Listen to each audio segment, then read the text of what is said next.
Turn your attention to the book of 2 Corinthians chapter 10.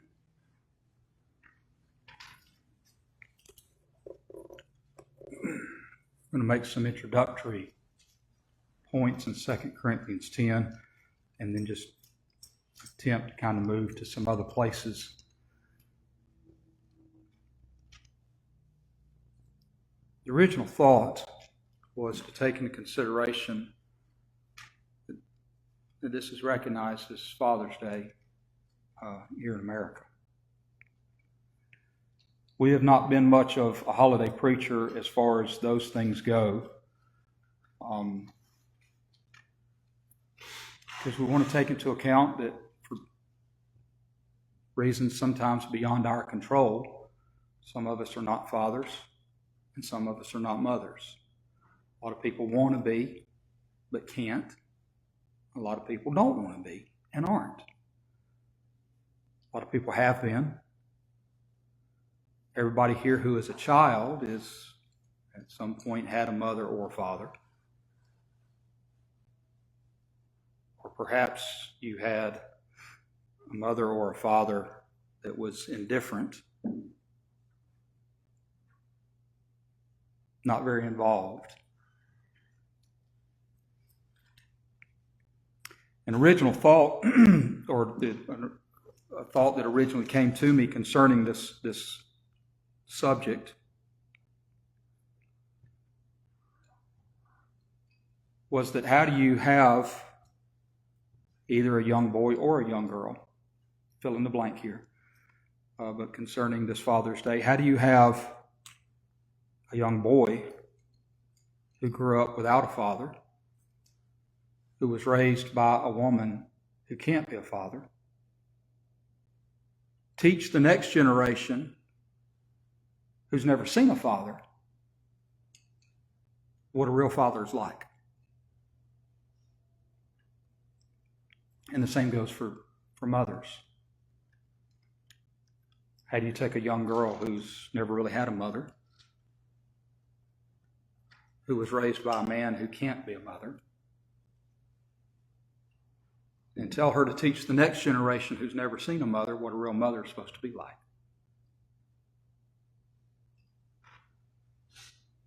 The only way you can do that is through the process of understanding the Scriptures.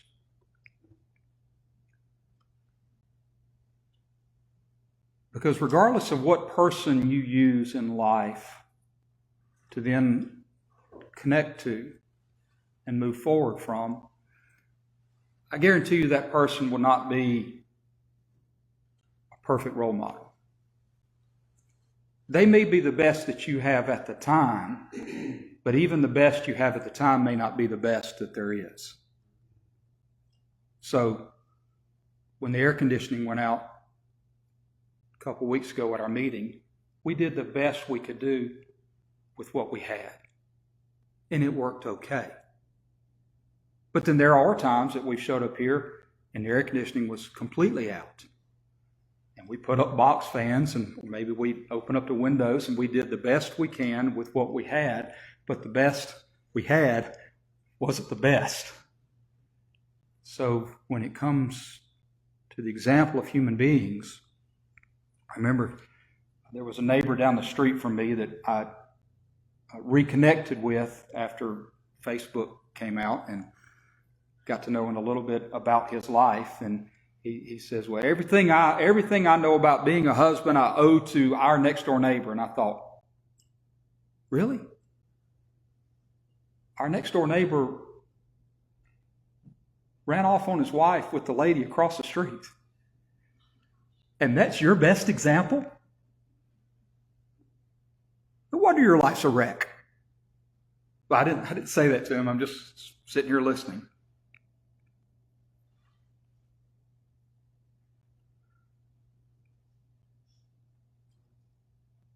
But then how do you take a subject like Happy Father's Day, give that to a 13-year-old child who's just lost theirs? Now, some of these big congregations down the street where they have 1,000 members, 2,000 members. They might can have a continued service of whatever program that they had on the menu last Monday. And they can do that and will do that because in reality, their pastors don't know who they are. Their preachers have no idea really what their families are going through in their congregations. It's not possible for you to know intimately the life details of 1,000 different people. So here in our little small group, though, it's incumbent upon us to try and understand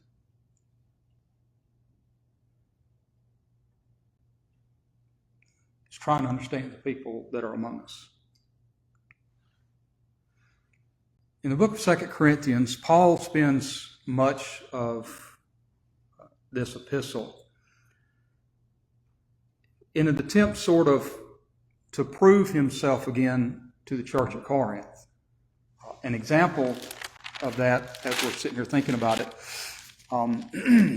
is chapter 3 of 2 Corinthians. I know I'd mentioned chapter 10 earlier, but if you go back and you look at chapter 3 of 2 Corinthians and the first verse, Paul asks this question. He says, do we again commend ourselves? Or need we, as some others, epistles of commendation to you, or letters of commendation from you?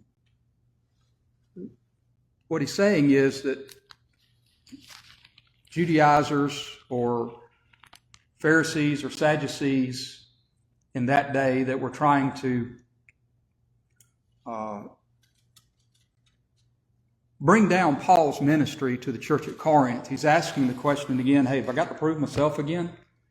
Do I need letters from the other apostles? You know, does Peter need to write a letter? Do they need to write a letter to you on my behalf? Do I need a letter from you? So when he gets to chapter 10, that background tells you why he writes this verse. In 2 Corinthians chapter 10, verse 12, he says, for we dare not make ourselves of the number, or compare ourselves with some that commend themselves, but they, measuring themselves by themselves and comparing themselves among themselves, are not wise. Paul says there's no reason for me to kind of get into this who's better than somebody else issue.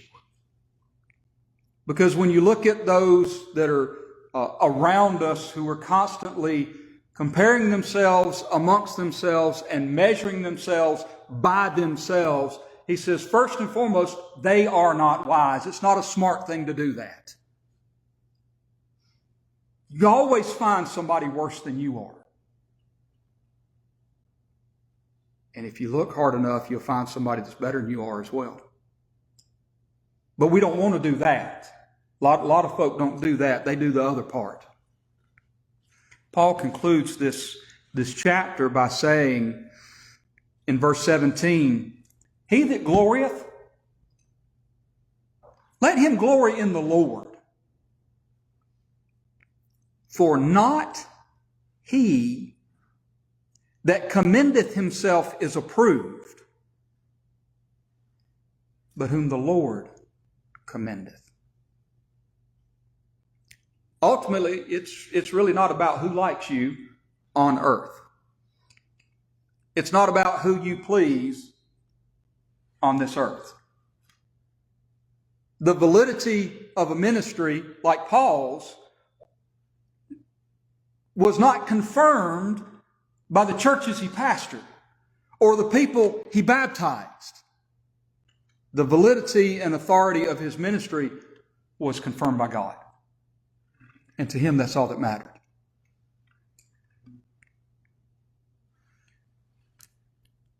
In Ecclesiastes chapter 9, let's notice some words of Solomon here. Ecclesiastes 9, verse 1. Ecclesiastes 9, verse 1 says, "For all this I considered in my heart, even to declare all this, that the righteous and the wise and their works are in the hand of God. No man knoweth either love or hatred by all that is before them." Well, that's an interesting statement right there. That is a statement worth pondering quite a while. Are you trying to find love in this world? There's a lot of lonely people in life. There's a lot of people who can sit in a room of 10,000 people and be alone. Can we really, by judging what happens around us, define love and hatred? Because on this end of history, we look backwards and we see a lot of hatred dealt out by tyrants and despots and gang leaders in third world countries. But the only way that those tyrants could have done anything was that they had a group of people that loved them. Hitler could have done nothing. Genghis Khan couldn't have done anything.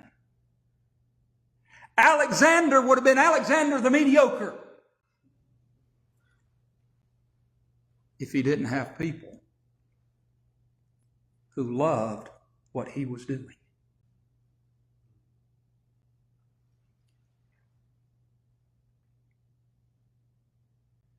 Verse 2, he says, all things, this is Ecclesiastes 9:2, pay attention to this. He says, all things come alike to all. There is one event to the righteous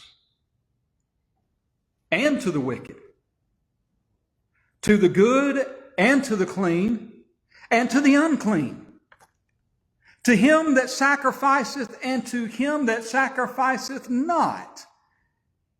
As is the good, so is the sinner. And he that sweareth, as him that feareth an oath. Wow, let's kind of pause a little bit on that. Ultimately, there is one thing that happens to us all. Every one of us will leave this earth. Rich or poor, black or white, male or female, old or young, will leave this earth.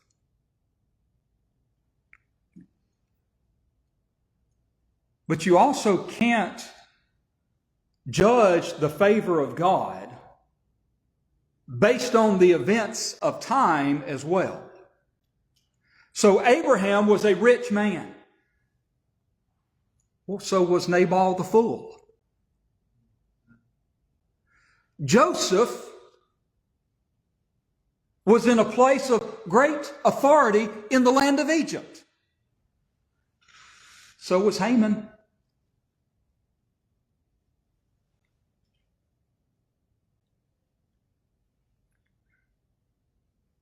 You cannot judge the favor of God based on the amount of money or the lack of money. You cannot judge the favor of God based on good health or the lack of health. You cannot judge the favor of God based on gender or skin color or whether you're born in North America, South America, or not in America.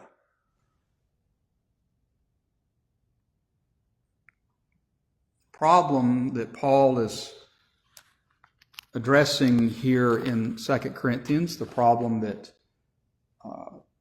Solomon is addressing here in Ecclesiastes, is the problem of comparison. In Luke chapter 18, there's a man who decides to compare himself and measure himself by those that are around him.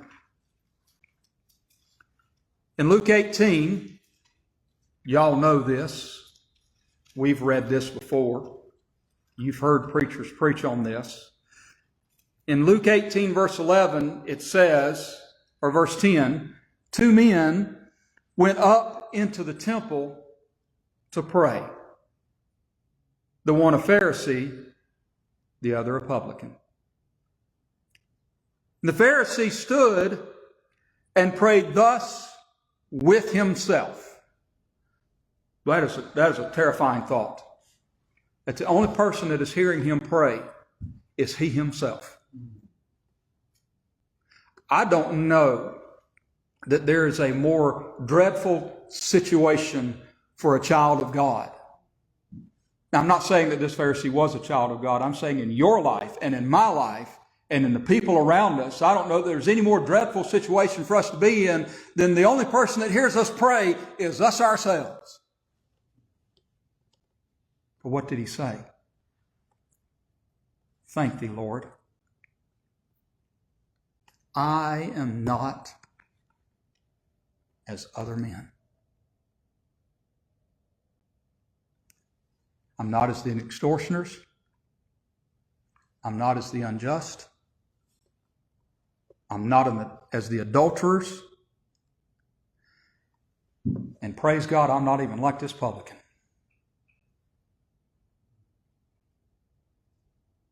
What's he doing?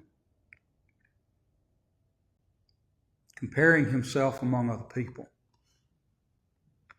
Measuring himself by the standards of other people. And anybody that does this, they always forget. There's only one measuring stick for us. The life of Christ. The only person worth living your life like is the Lord Jesus Christ.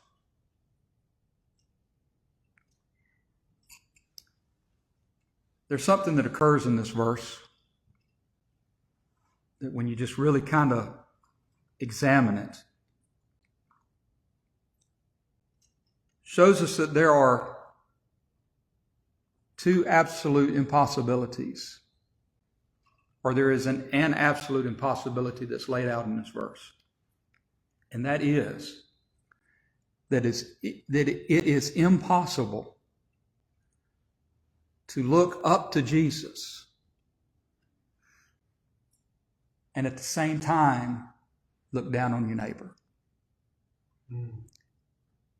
You can only do one at a time. You can't do both. Because when you're looking down on your neighbor, Jesus, who is up above you, cannot be seen. But it is very possible that as you look up to Christ, you may very well see your neighbor. But you can't look up to Jesus and down at your neighbor at the same time. America is destroying itself through the concept of comparison, through equality, through inclusivity. They are absolutely destroying themselves. And I don't think anything is going to destroy your family any quicker than trying to figure out whether or not you two are equal. whether or not she's living up to her end of the deal, whether he's living up to his end of the deal, whether he's doing enough, whether she's doing enough. There's not anything that's going to destroy us as a family quicker than us comparing ourselves by ourselves and measuring ourselves among ourselves. So in the Gospel of Mark, we'd like to now go and look at something here that I think is fairly powerful. In the Gospel of Mark, chapter 4,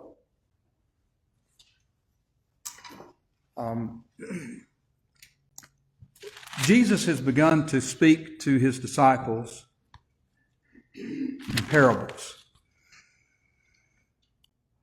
And he told us this in verse 34 of Mark 4, that without a parable, well, verse 33, and with many such parables spake he the word unto them, as they were able to bear it, able to hear it. But without a parable spake he not unto them, and when they were alone, he expounded all things to his disciples. So up to this point, he's given them 3 parables. First one he gave is what is commonly called the parable of the sower who went out to sow his seed. I think it would be more appropriate to call it the parable of the soil, because there's nothing wrong with the sower and there's nothing wrong with the seed. The problem was in the soil that the seed landed in. Now, whether you take that as 4 classes of people, or whether you take that as 4 different stages in your life, or 4 different times in your life, so be it, whatever. But the sower went out to sow, and he sowed, and it landed on 4 different types of ground. And only one of the grounds brought forth plentifully. To me, it's a parable of perseverance. That he continued on regardless of, because 3 of them really kind of failed. Only one of them brought forth plentifully. So from that standpoint, he was 75% failure. But the one that did prosper was some 30-fold, some 60-fold, some 100-folder, as it says.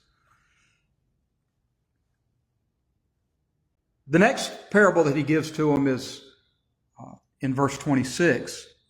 That the kingdom of heaven is like a man that sows seed in his field and wakes night and day, waiting to see the growth of that field.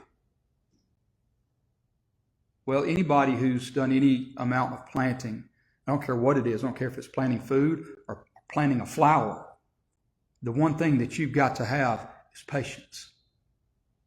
You can't plant on Monday and expect to harvest on Wednesday. It's just not going to happen like that. You got to have patience. Rearing children, you better be patient.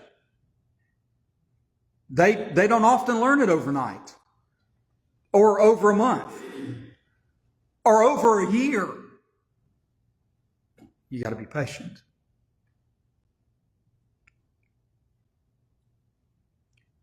Then the next parable he talked about was the grain of mustard seed. That when it is sown, it does grow. And it shooteth out and becomes larger than anything around it, as he's illustrating here. It is a parable of prosperity.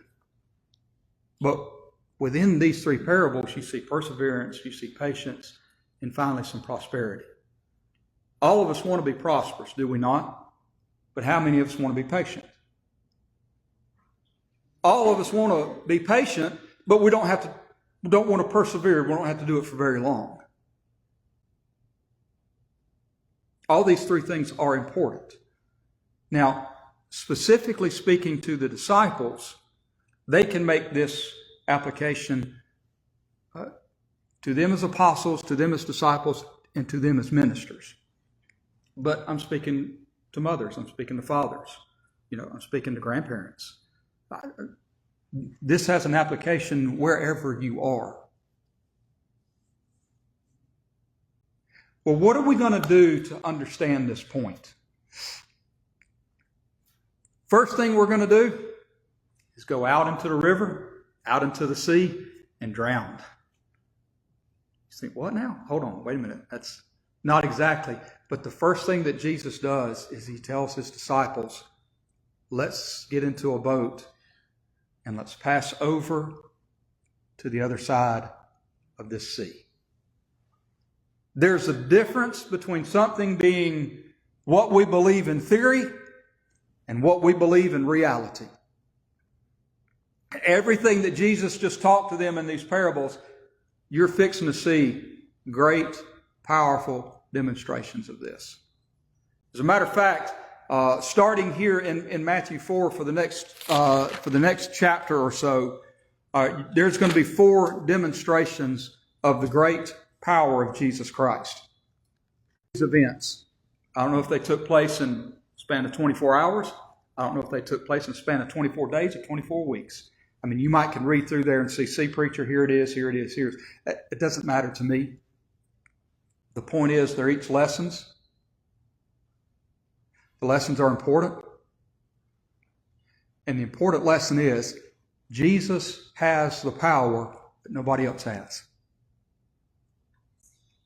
Now, what also happens within this passage is when he says, let us go over unto the other side. This is verse 35. Beginning in verse 36, it says, and when they had sent away the multitude, they took him even as he was in the ship, and they don't know who each other are. And they get out in the middle of this sea, and this great storm arises.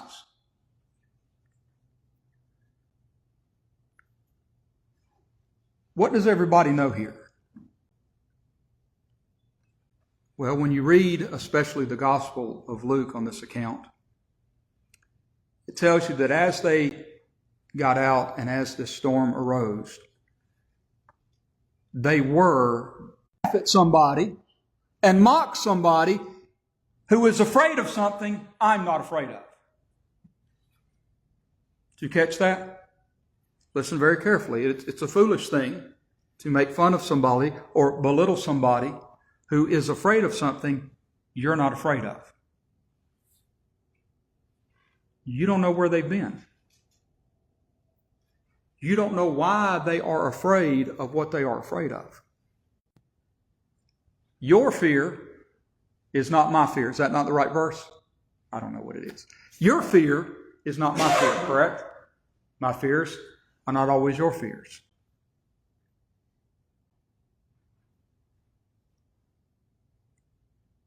But in this story,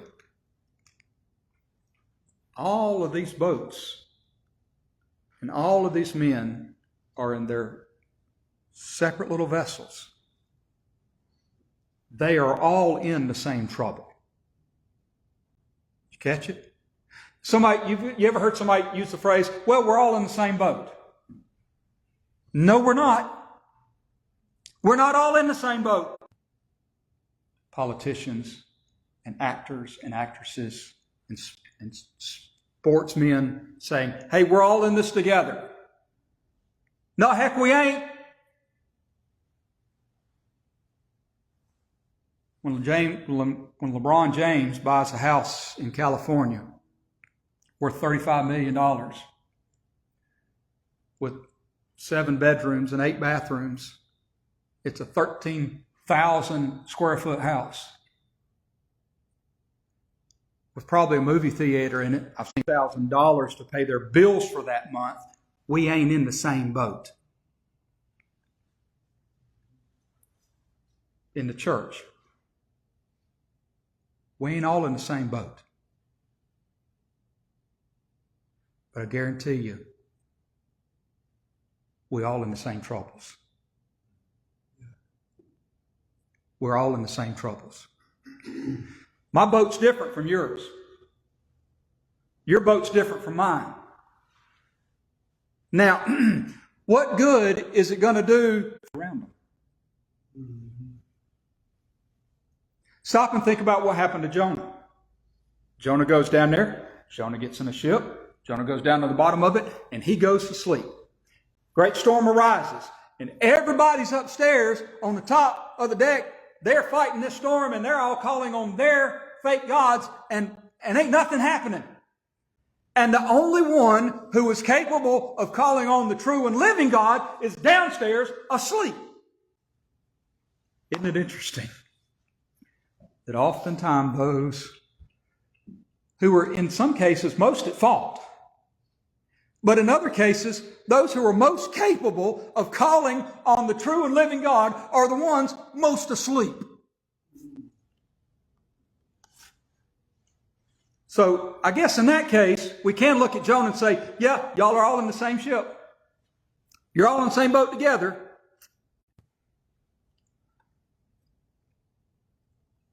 Something happens in this little passage here.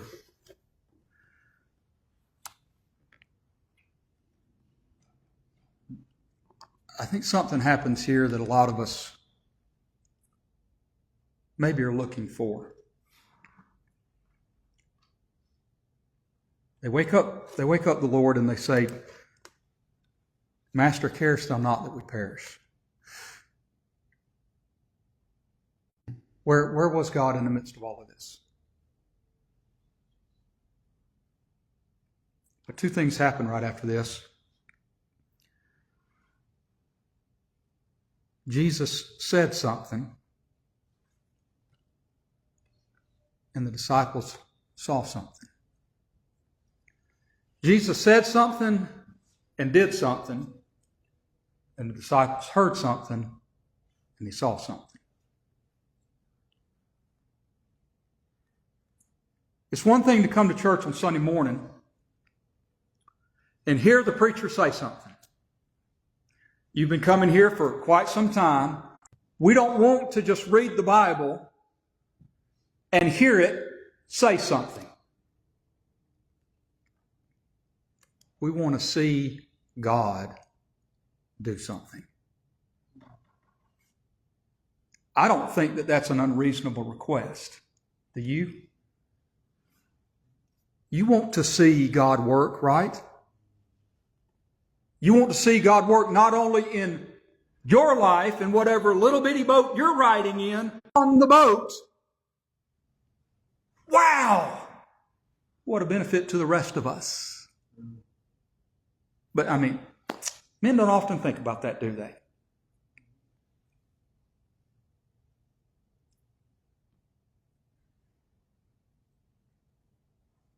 Now, that was something grand that happened. That was something magnificent that happened when Jesus spoke. Man, who is both an illustration of human beings by nature,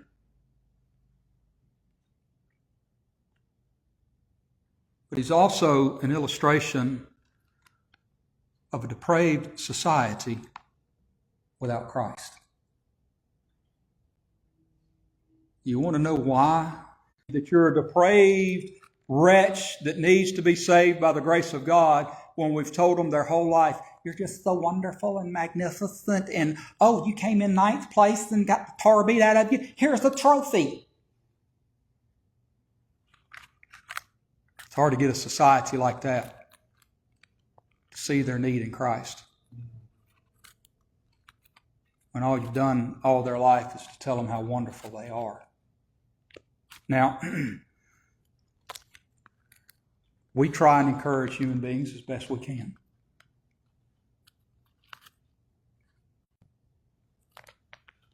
I don't know how that makes you feel,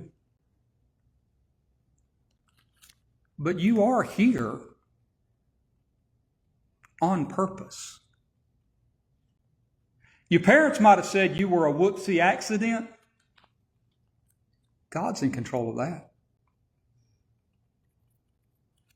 I had a boy I graduated high school with, my age. His wife just gave birth to their 4th child. Surprise! You're not an accident. And Jesus encounters this wild Gadarene, changes his entire life. This man comes running out of the tombs, crying and cutting himself. And Jesus steps in.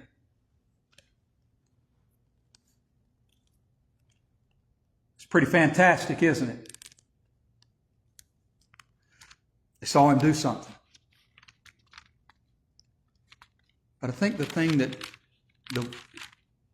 of the next two stories, Jesus raising the little girl from the dead was one of them, but the one that really kind of caught my attention a little bit this morning, the next story was the hem of his garment. I could be made whole. It's verse 26 and 27 of chapter 5. Verse 28, for she said unto herself, if I may touch but his clothes, I shall be whole. And straightway the fountain was dried up, and she felt in her body that she was healed. And in this great throng of people, in this crowded street, with the busy shoppers going by, shoulder to shoulder and elbow to elbow, camel to camel maybe, Jesus said, who touched my clothes?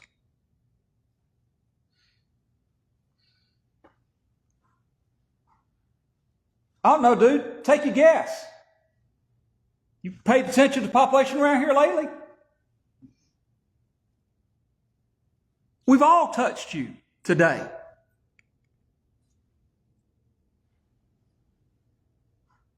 But this woman touched him a little differently. This individual did not touch him accidentally. She did not touch him just going about her day and by chance passed along that way. There was something different about her opportunity to touch Jesus.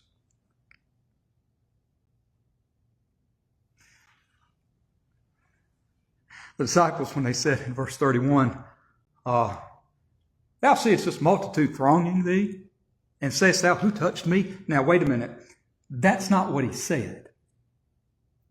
He didn't say who touched me. He said who touched my clothes. But the disciples kind of turned it around. I think those two sayings are worth considering here. I'm not going to consider it for you, but things are written in the Bible for a reason. And they're written in the Bible that way for a reason. But you notice the very next verse it says, and he looked round about to see her. It's very possible that when she touched the hem of his garment, he immediately had turned around and said, who touched me? Are you trying to get my attention?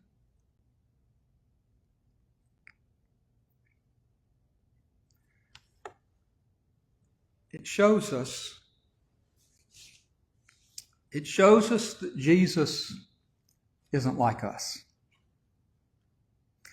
For there are a lot of people in life who will not do anything unless they can get some praise for it.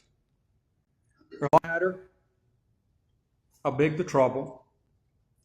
It did not matter how small the need was. The reality was Jesus cared. In a sense, he touched back. Paul reminds us in Hebrews chapter 4 that we have a high priest that can be touched with the feelings of our infirmities.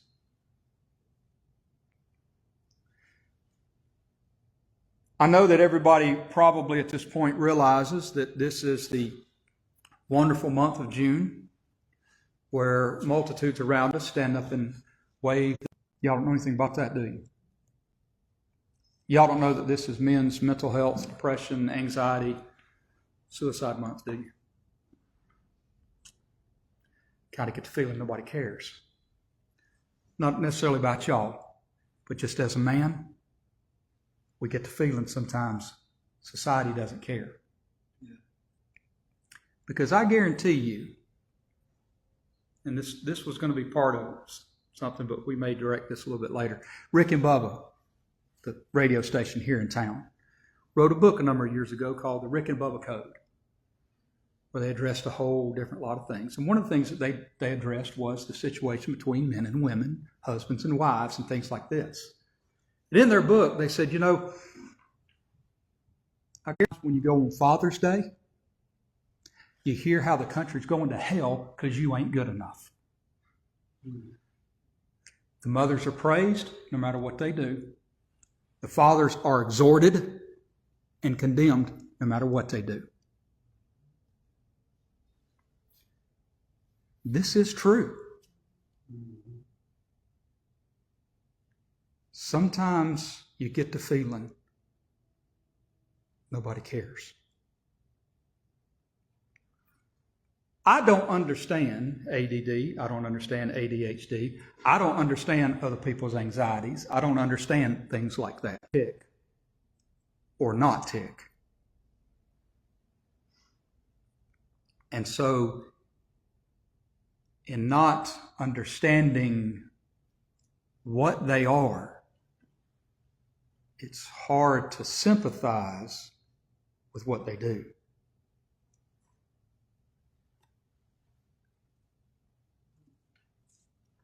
You may sit in church all your life and be lonely. Show us good friends. The cry of the Bible is show us the Father.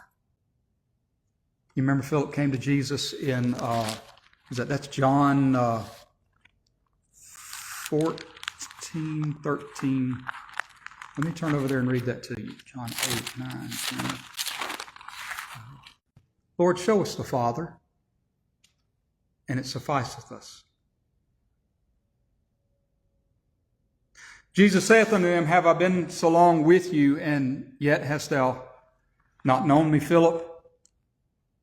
He that hath seen me hath seen the Father.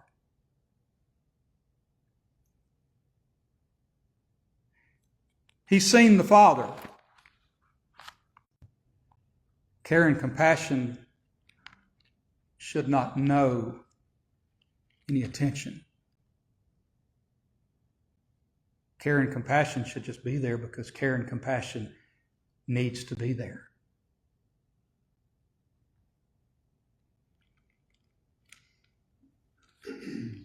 In our churches, there are people who are not like us. In our congregations, there are people who are different from us. Either better or worse, it doesn't matter. You right? It should not matter who they are. And the same position. We'll all be in the same position, kneeling before the throne, and we'll all have the same status, joint heirs with Jesus Christ. Amen. And nothing in this life is going to matter.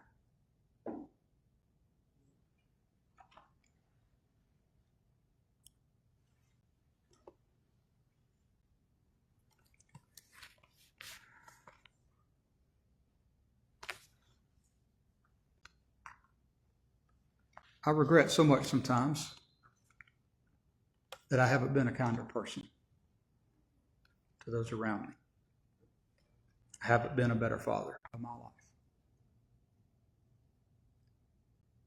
We're to measure our life by the life of Christ.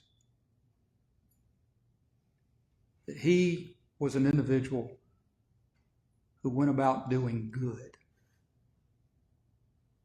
regardless who the person was that needed the good. This woman touched him. Do you notice this woman wasn't a leper? There were times where he went and he touched the lepers, those who were unclean. those who were considered the filthiest of society, he went and he ministered to.